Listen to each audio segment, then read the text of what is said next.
तो अब क्या हो गया, जैसे अब हमें मान लीजिए एल्गोरिथम लिखना क्या है, अब तो ये तो मालूम चल गया, पहला स्टार्ट है, दूसरा लास्ट हमारा स्टेप स्टॉप है, इतना तो सबको मालूम है। इतने अभी तक किसी को कोई प्रॉब्लम नहीं होनी चाहिए। अगर कोई प्रॉब्लम है तो आप बीच में बोल सकते हैं, म्यूट करके अनम्यूट करके खुद को आप बीच में पूछ सकते हैं, कोई भी क्वेश्चन है आप पुटअप कर सकते हैं अपना क्वेश्चन। तो पहला हमें क्या करना होता है, शुरू करना होता है। लास्ट में क्या करना होता है कि बस काम हो गया तो रुक जाओ, अब आगे नहीं पढ़ना है। तो फिर हम क्या करेंगे, जैसे मान एक बेसिक एग्जाम्पल लेके चलते हैं। जैसे हमें मान लीजिए कि ब्रश करना है, मॉर्निंग से स्टार्ट करते हैं, शुरू से ब्रश करना है हमें। तो ब्रश करने का हमारा स्टेप क्या होता है, पहला कि हमारे पास एक ब्रश होना चाहिए, एक टूथपेस्ट होना चाहिए, बाकी मुंह तो है ही हमारे पास करने के लिए, दांत है ही हमारे पास करने के लिए। तो हम क्या करेंगे, पहला स्टेप क्या करेंगे, टेक अ ब्रश। अब हमें पता है हम डेली काम कर रहे हैं, लेकिन अब हमें इस काम को क्या करना है कि हमें इसको रिटर्न में देना है, हमें लिख के देना है बाकायदा कागज़ पे कि हम ब्रश कैसे करते हैं। मान लीजिए कोई बहुत बड़ा पागल है, अनाड़ी है, उसको मालूम ही नहीं ब्रश कैसे करते हैं, लेकिन वो इतना बुद्धिमान है कि अगर कोई चीज़ उसे लिख के मिल गया तब वो कर डालेगा। तब क्या करेंगे, हम उसे लिखित में हमें देना होगा कि ब्रश कैसे करना है। तो कैसे लिखेंगे उसके लिए, हम टेक अ ब्रश, पहले ब्रश ले लेते हैं, फिर क्या है टेक टूथपेस्ट, टूथपेस्ट ले लेंगे। अब इसके बाद क्या करेंगे, हम ब्रश और ये टूथपेस्ट हमें दोनों मिल गया। उसके बाद हम क्या करेंगे कि टूथपेस्ट को हम ब्रश पे लगाते हैं। तो क्या कर देंगे, पुट टूथपेस्ट, टूथपेस्ट कहाँ लगाएंगे, ब्रश पे, ऑन ब्रश। ये हमारा तीसरा स्टेप हो गया। चौथा स्टेप क्या हो गया, फिर ब्रश। अब क्या करेंगे, ब्रश कर लेंगे, ब्रश योर टीथ, दांतों पे ब्रश कर लेंगे। फिर पांचवा क्या हो जाएगा, लास्ट में हम क्या करते हैं, वॉश योर माउथ।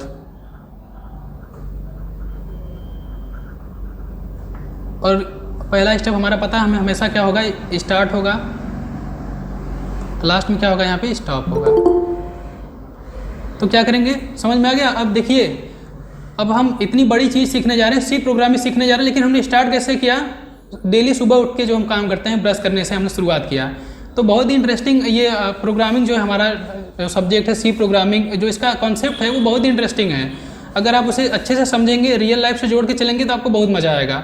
अब किताब उठा के पढ़ने लगेंगे, एकदम किताबी भाषा अगर पढ़ने लगेंगे तो आपको बहुत बोरिंग लगेगा अरे यार क्या पढ़ रहे, नहीं समझ आ रहा, बंद करो, इसको हटाओ।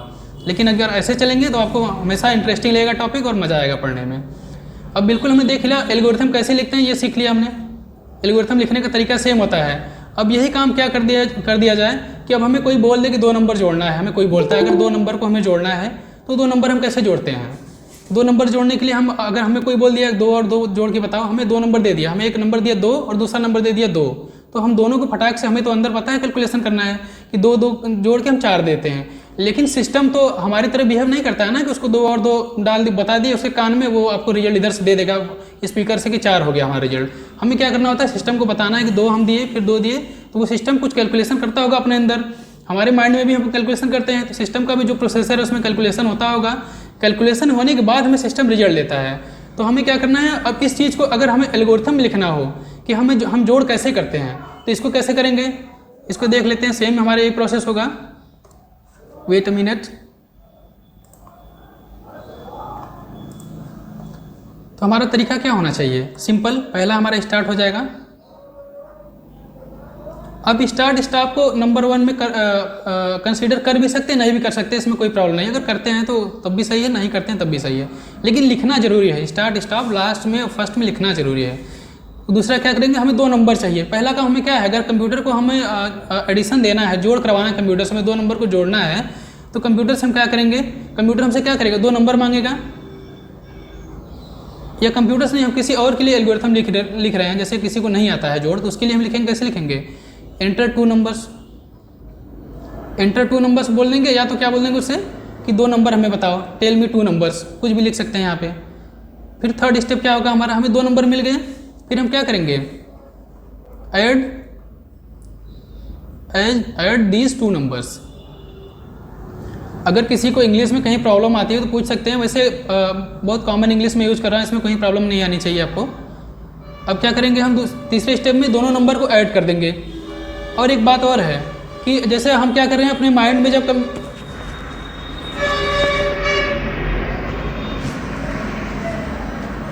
हम क्या करते हैं, जब नंबर को ऐड करते हैं दिमाग में, तो 2 और 2 हमें 2 नंबर इनपुट मिला। इनपुट मिलने के बाद हम अपने माइंड में कहीं तो मालूम चल गया 4 है, लेकिन हम 4 कहाँ से ला रहे हैं, 4 कहीं दिमाग में आ रहा है, स्टोर हो रहा है ना। तो इसके लिए हमें क्या करना होगा, एक हमें क्या रहना चाहिए, एक डब्बा, मान लीजिए डब्बा है दिमाग में बना हुआ, खाली डब्बा है, हमारे पास 3 डब्बे हैं, एक में हमें क्या मिल गया वैल्यू, एक में 2 दे दिया, दूसरा नंबर भी 2 दे दिया, बोला कि दोनों का जोड़ कर रिजल्ट बताओ क्या होता है। तो हम क्या करेंगे, जो खाली डब्बा है तीसरा, उसमें क्या कर देंगे, ऐड 4 हो गया, और 4 को उठा के हमने क्या दिमाग से अपने जुबान पे लाके बोल दिया कि हाँ ये 4 हमें मिल गया। तो इसी तरीके से अब ये नंबर जो हम ऐड कर देंगे इसको कहाँ रखेंगे, ऐड दिस 2 नंबर्स इन लिख देंगे, इन एनी प्लेस, या प्लेस की जगह पे हम क्या लिख सकते हैं, वेरिएबल। अभी वेरिएबल क्या होता है, वेरिएबल के बारे में भी हम बात करेंगे। अभी के लिए इतना समझ लेते हैं कि इस नंबर को हम कहाँ रख देंगे, किसी जगह पे, खाली जगह पे रख देंगे या किसी वेरिएबल में स्टोर कर देंगे। चौथा क्या है, जोड़ तो हमारा हो गया, अब क्या हमें बताना है कि हमारा जोड़ने के बाद क्या मिला। तो जोड़ने के बाद हमें क्या जो मिल गया उसको क्या कर देंगे, वो शो कर देंगे, या डिस्प्ले, शो या डिस्प्ले कर देंगे। क्या कर देंगे, जो हमारा रिजल्ट रहेगा वेरिएबल में उसको हम क्या कर देंगे, डिस्प्ले कर देंगे। लास्ट स्टेप हमारा हो गया स्टॉप। तो यही प्रोसीजर हमें फॉलो करना होता है सी प्रोग्रामिंग में। तो अभी तो हम बिल्कुल आपको ये बेस क्लियर करने के लिए आपका लेके चल रहे हैं। बाकी इसके बाद एल्गोरिथम लिखने का हमारा तरीका यही होगा। अब बाकी कुछ जो कॉम्प्लेक्स एल्गोरिथम होगा, जैसे कंडीशन आ गया, छोटे बड़े का हो गया, या हमें कहीं रुकना हो गया, ये सब सारे एल्गोरिथम हम क्रैश कोर्स जब क्लास लेंगे उसमें हम आपको पूरे डिटेल में बताएंगे कि बाकी जो कॉम्प्लेक्स एल्गोरिथम है। अभी तो हमने जोड़ का सीख लिया। कुछ ऐसा हो गया, जैसे मान लीजिए हमें किसी ने बोल दिया, जैसे कल ग्रुप में किसी ने क्वेश्चन पूछा था कि 2 नंबर दे दिए, अगर पहला नंबर बड़ा है तो उन दोनों को जोड़ दो, अगर पहला नंबर बड़ा नहीं है तो क्या कर दो, दोनों नंबर का मल्टीप्लाई कर दो, रिजल्ट शो कर दो। इस तरीके का एल्गोरिथम और फ्लो चार्ट लिखना है तो हम कैसे करेंगे, ये हम क्लास में देखेंगे डिटेल में। अभी हम बिल्कुल बेसिक चलते हैं। अगर अभी आप आज अचानक से उतने डीप में चले जाएंगे तो ऊपर से जाने लगेगा। इसके बाद क्या होता है, एल्गोरिथम लिखने सीखने के बाद में फिर उसके बाद आता है नंबर फ्लो चार्ट का। तो फ्लो चार्ट भी सेम यही चीज़ है, बस उसमें क्या होता है, इसमें हम क्या कर रहे थे, स्टेप बाय स्टेप प्रोसेस ये लिख रहे हैं। इसी प्रोसेस का क्या है, इस फ्लो चार्ट है, जितना हम कर रहे हैं काम उसी का क्या है, सिंबॉलिक रिप्रेजेंटेशन है। इन्हीं चीज़ों का सिंबॉलिक रिप्रेजेंटेशन हो गया फ्लो चार्ट हमारा। अब समझने के लिए एक छोटा सा देख लेते हैं, जैसे एडिशन का हमें फ्लो चार्ट बनाना हो गया। इसमें भी हमारा पहला स्टेप क्या होगा, स्टार्ट होगा। पहला स्टेप हमारा स्टार्ट हो गया। उसके बाद क्या होगा, अब हमें हाँ ये ध्यान देना होगा कि जैसे स्टार्ट के लिए हम ये सिंबल यूज करते हैं, स्टॉप के लिए यही वाला सिंबल यूज किया जाता है। कुछ प्रोसेस करना है तो उसके लिए हम ये सिंबल यूज करेंगे, इस तरीके का बॉक्स यूज करेंगे। अगर हमें कुछ रिजल्ट प्रिंट करना हुआ तो हम ये वाला बॉक्स यूज करेंगे, रेक्टेंगल। अगर कोई कंडीशन लगाना हुआ तो ये वाला बॉक्स यूज किया जाएगा। ये सारी चीज़ें मैं बता दूंगा आपको। अभी बस देख लेते हैं कि होता क्या है कि एल्गोरिथम को फ्लो चार्ट में कैसे हम कन्वर्ट कर रहे हैं। तो क्या करेंगे, पहला क्या होगा, यूजर्स नंबर मांग रहे हैं। नंबर मांगना क्या है, अगर हम नंबर मांग रहे हैं किसी से कि हमें 2 नंबर तुम दे दो, कोई भी नंबर 2 नंबर बोलो, तो एक तरीके से क्या है कि हम प्रोसेस कर रहे हैं ना, वो नंबर देगा, हम दिमाग में अपने नंबर को रख रहे हैं। तो एंटर एनी 2 नंबर, 2 नंबर उससे ले लिया। उसके बाद हमें क्या करना है, एक वेरिएबल हम मान लीजिए सम एडिशन के लिए हम ऐड नाम का एक वेरिएबल बना दिए हैं। अब ऐड में क्या करेंगे, हम क्या करेंगे, उसी नंबर को जोड़ कर देंगे।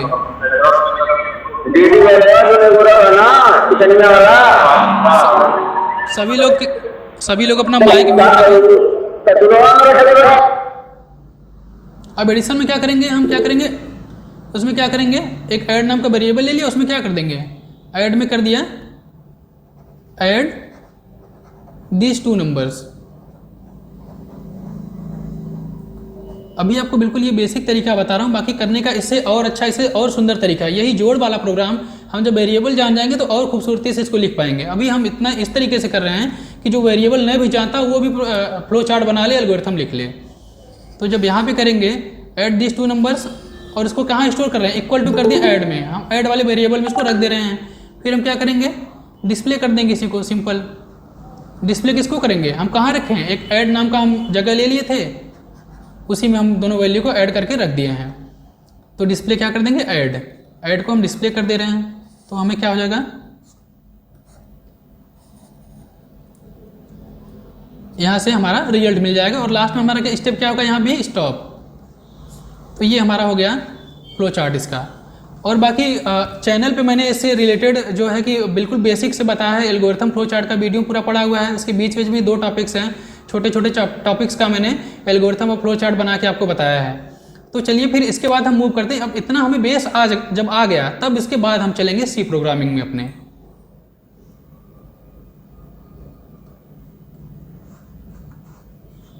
तो अब आते हैं सी प्रोग्रामिंग पे। अब सी प्रोग्रामिंग क्या होता है हमारा?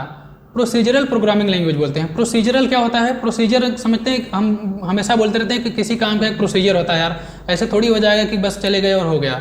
हर काम इसमें प्रोसीजर से होता है। मतलब क्या प्रोसीजर का मतलब कि एकदम प्रॉपरली स्टेप बाय स्टेप सब कुछ जितना करना है, सब कुछ इसमें स्टेप बाय स्टेप हम इसको प्रोग्राम में लिखते हैं। तब इसीलिए इसी कारण से इसको प्रोसीजरल लैंग्वेज बोला जाता है। और इसका इतिहास हमें पता है, ये 1972 में 1972 में एक लेबोरेटरी है, let me change the colour, AT&T करके एक लैब है अमेरिका में। वहाँ पे 1972 में डेनिस रिची नाम के एक साइंटिस्ट थे, कंप्यूटर साइंस के ज्ञाता। उन्होंने इस सी प्रोग्राम को, सी लैंग्वेज को उन्होंने डेवलप किया था 1972 में। और देखा जाए तो फिर अब यहाँ पे लिखा हुआ है कि अब सी प्रोग्राम उस टाइम पे ये किस लिए बनाए होंगे। बात ये आती है कि उस टाइम पे 1972 में जब कंप्यूटर हम लोग नहीं जानते थे, मोबाइल नहीं जानते थे, तब उस टाइम क्या ज़रूरत पड़ी सी प्रोग्राम बनाने की। तो उस टाइम उन्होंने जो सी प्रोग्राम बनाया था वो ऑपरेटिंग सिस्टम बनाने के लिए बनाया था। ऑपरेटिंग सिस्टम का सबको पता होगा, ऑपरेटिंग सिस्टम क्या होता है। ऑपरेटिंग सिस्टम जो हमारे विंडोज़ हम चलाते हैं वो हो गया। मोबाइल जो हम चलाते हैं, मोबाइल जो हमारा एंड्रॉयड होता है ना, हम बोलते हैं एंड्रॉयड है, उसका एप्पल का मोबाइल है। तो जो उसका बेस होता है, एक तो हो गया हार्डवेयर, मोबाइल जो कंपनी अलग अलग बनाती है, लेकिन किस पे सॉफ्टवेयर हमारे सारे रन करते हैं। जो हमारे जैसे मोबाइल हम ऑन किए, मोबाइल ऑन करने के बाद जो हमारे सामने स्क्रीन खुल के आती है, कंप्यूटर चालू करते हैं जो हमारे सामने स्क्रीन खुल के आता है, डेस्कटॉप खुल के आता है, वो हमारा क्या होता है, वही हमारा ऑपरेटिंग सिस्टम होता है।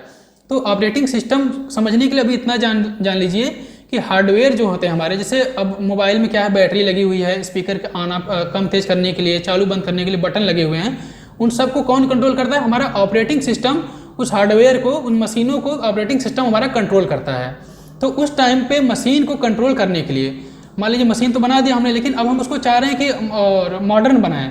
साइकिल बना दिया, साइकिल अभी तक हम पैर से चला रहे थे, लेकिन हम चाह रहे हैं कि बैटरी वोटरी लगा के कुछ ऐसा साइकिल बना दें, ई साइकिल बना दें कि हमारी साइकिल आराम से बैटरी चले, बस बटन दबाएं चलने लगे।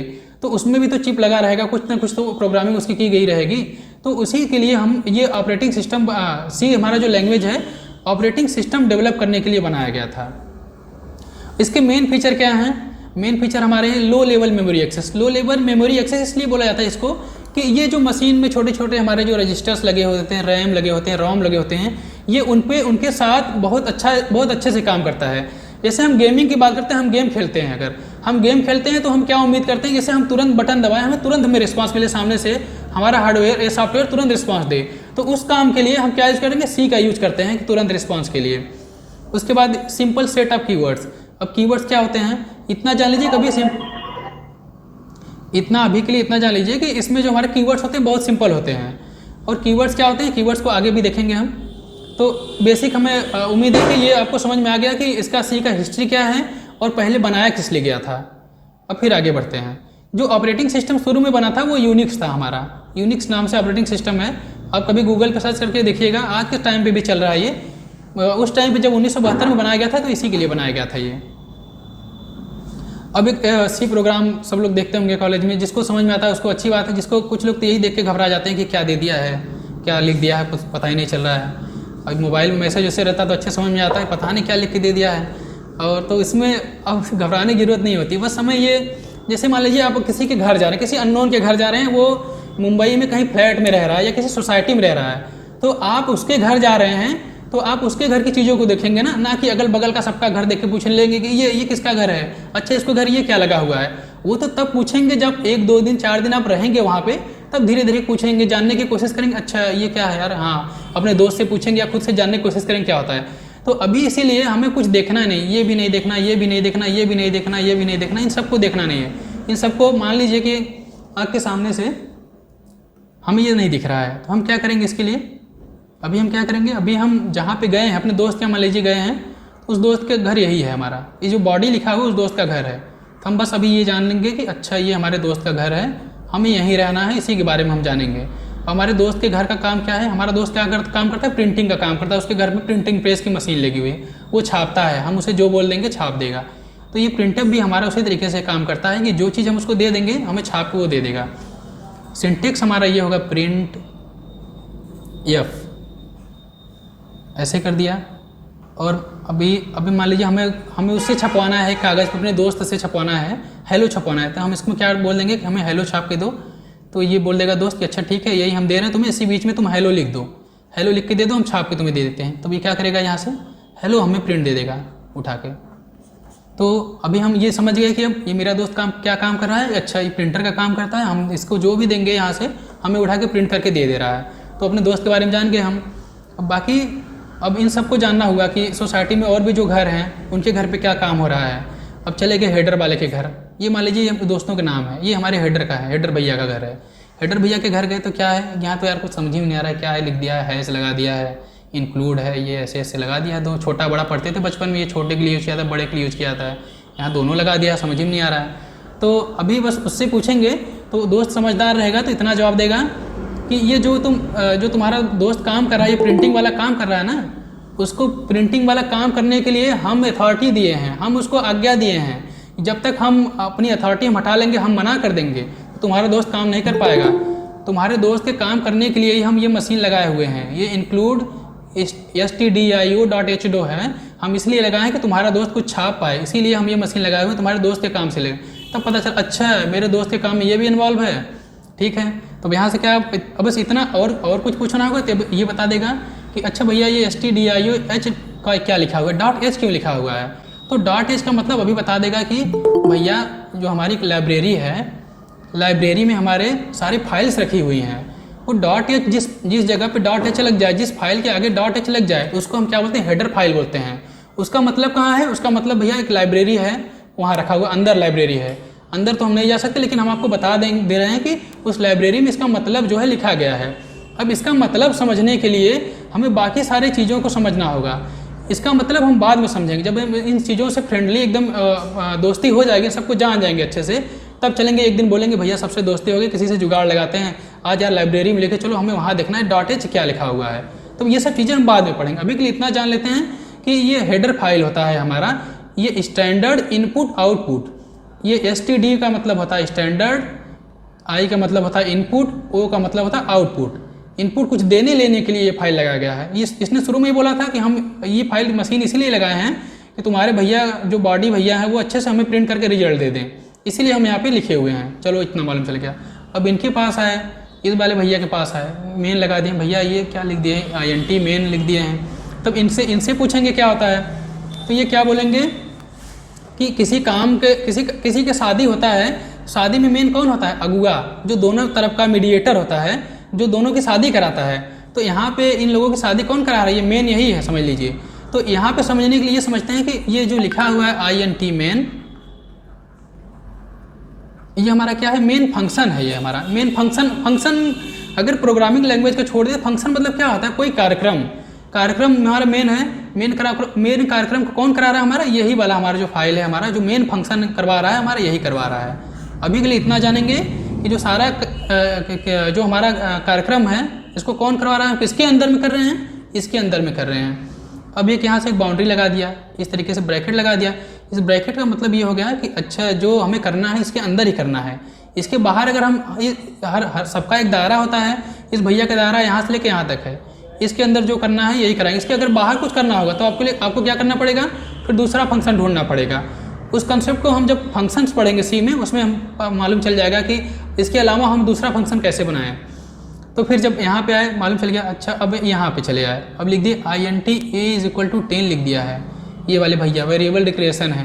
तो वेरिएबल डिक्लेरेशन क्या है, अब इनको अच्छे समझ लेते हैं। ये भैया इनको समझना ज़रूरी है, क्योंकि ये क्या कर रहे हैं, एक जगह दे रहे हैं। अगर कहीं भी आप जा रहे हैं, जगह नहीं मिलेगा तो कैसे रुकेंगे वहाँ पे, आप कोई सामान रखना है तो कैसे, बिना जगह के कैसे सामान रखेंगे। उसके लिए हम पढ़ेंगे वेरिएबल डिक्लेरेशन। देख लेते हैं पहले। तो वेरिएबल डिक्लेरेशन क्या होता है हमारा, टाइम बता देना आपको। देखो वेरिएबल डिक्लेरेशन क्या होता है, एक जगह है, एक वेरिएबल क्या है हमारा, एक जगह है, ठीक है। अब क्या है ये देखिए, इसमें लिखा हुआ है थ्योरी, आप पढ़ लीजिएगा आराम से। अभी हम बता दे रहे हैं एक वेरिएबल जगह इसलिए बनाया गया है कि इसमें हम किसी भी सामान को ला के रख दें। अब जैसे हमने मान लीजिए कहीं पे हम ज़मीन खरीद लिए हैं, इतना बड़ा हम ज़मीन खरीदे हैं, इस पर हमें घर बनवाना है। इसके खरीदने के बाद, खरीदने के पहले क्या था क्या नहीं उससे मतलब नहीं हमें। ये दीपावली की वजह से शोर थोड़ा ज़्यादा है, अगर डिस्टर्बेंस के लिए मैं सॉरी चाहूँगा आपसे। तो ये क्या है, ये जगह है हमारा। अब इस जगह को हमने खरीद लिया, तो इस जगह को हम कुछ भी नाम दे दें, हम अपना नाम दे रहे हैं इसको,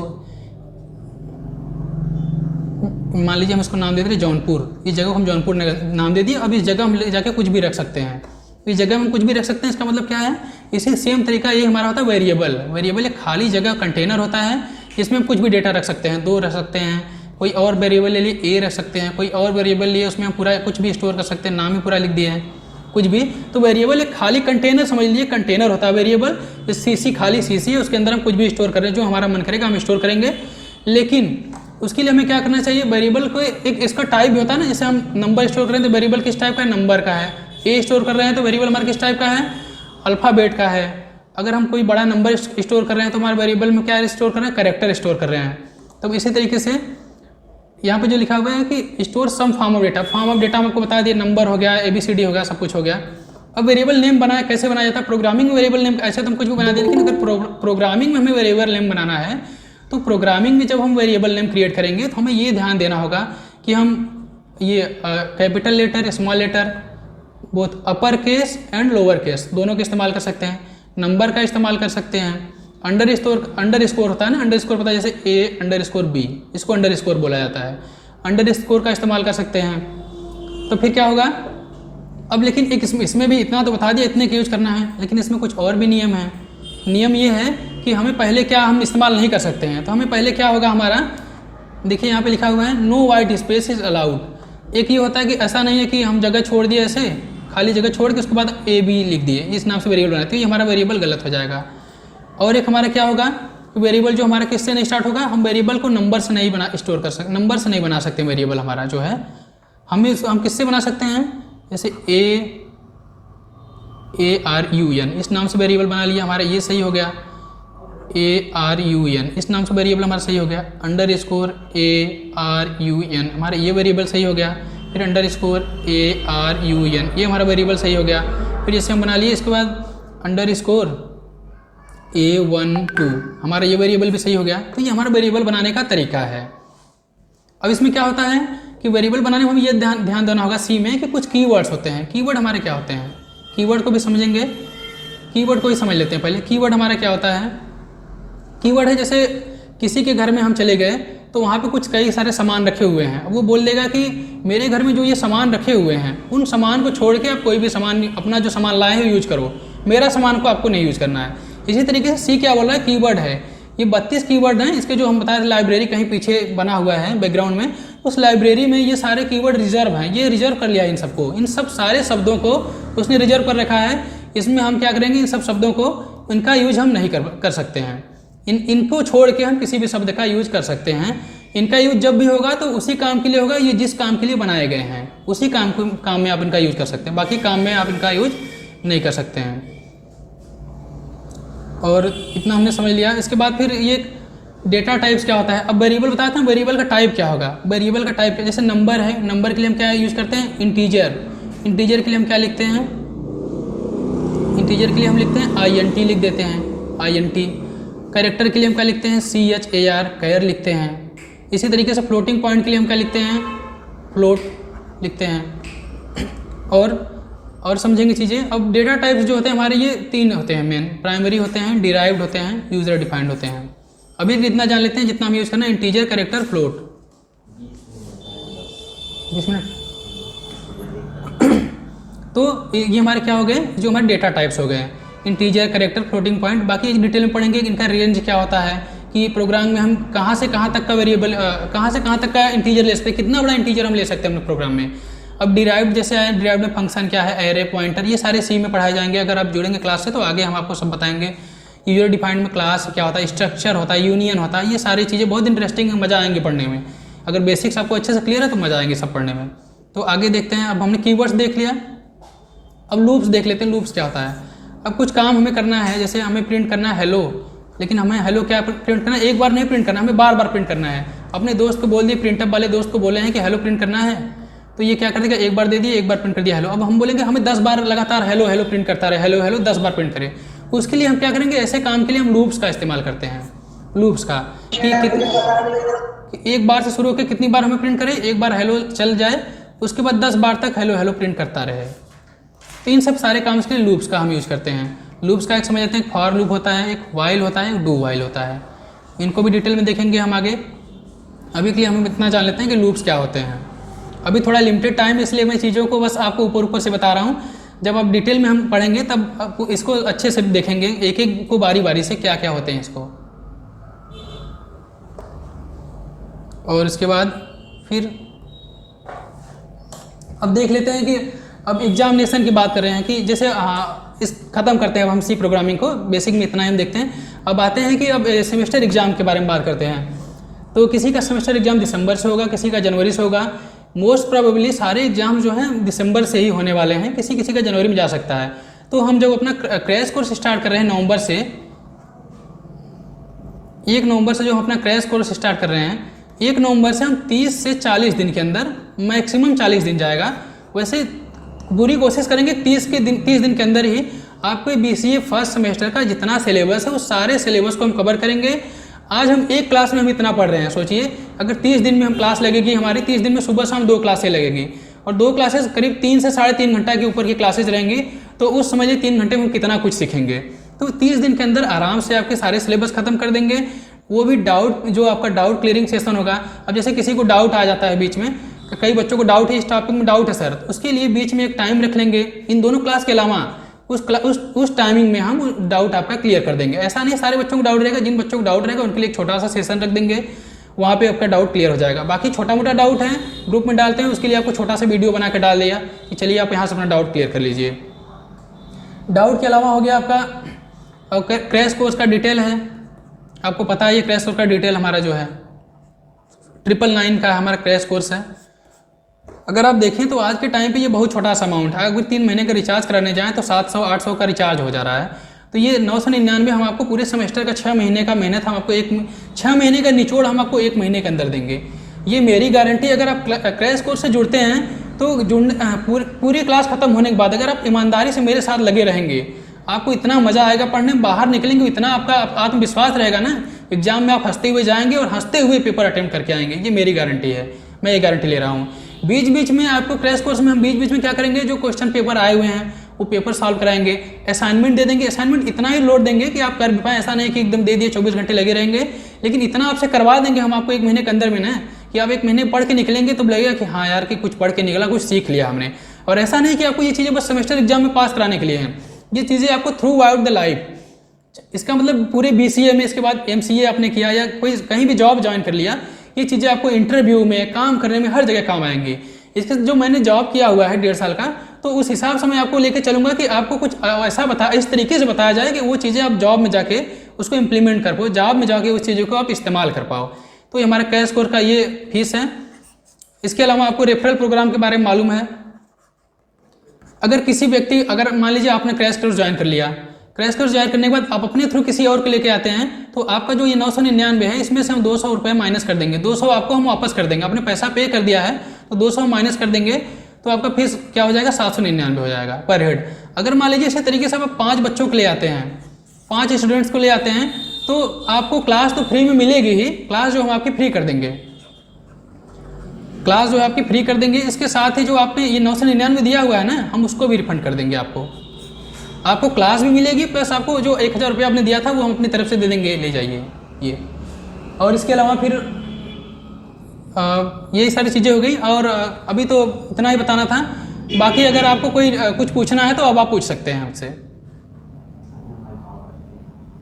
अपना माइक ऑन करके बारी बारी से आपको जो कुछ पूछना है, किसी को पूछना है पूछ सकते हैं, मैं जवाब दूंगा। High level language, low level, ये तो छोटा सा क्वेश्चन हो गया। High level language, low level language होता क्या है? पहले क्या होता था ना, जैसे मान लीजिए कि अभी किसी इंसान की हमें ज़रूरत है, अब किसी उसका एक छोटा सा एग्जांपल लेके चलते हैं कि मान लीजिए किसी दोस्त से हमारा बहुत काम है, तो हम उसके अगर वो ये मान चलते हैं हमारी बात नहीं मानने वाला है, तो हम क्या करेंगे, उसके पीछे पीछे लगे रहेंगे, हमारी मजबूरी है, उसके पीछे पीछे हम लगे, उसका छोटा छोटा काम करेंगे कि अच्छा बोलेगा ये कर दो, अरे हाँ यार कर देते हैं।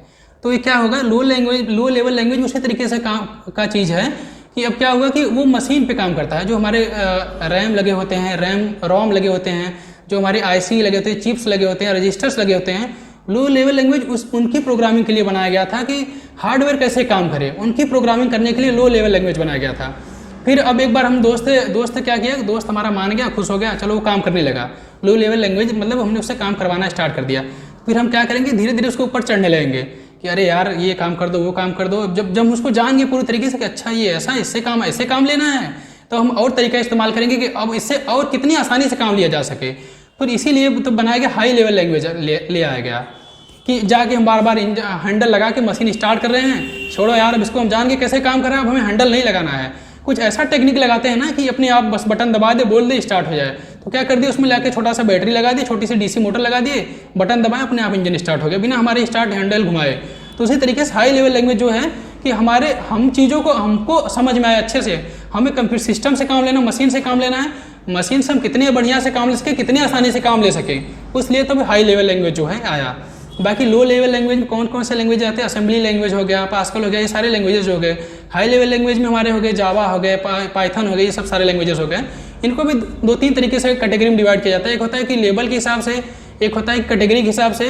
ये सब सारी चीज़ें पढ़ेंगे, हमारे फंडामेंटल है, इसमें आपको ये कोई टेंशन लेने में बड़ी चीज़ नहीं है, ये सब दाएँ बाएँ का ही है। इसके अलावा और कोई डाउट है तो पूछिए आप। हेलो। हाँ सर, हाँ बोलिए।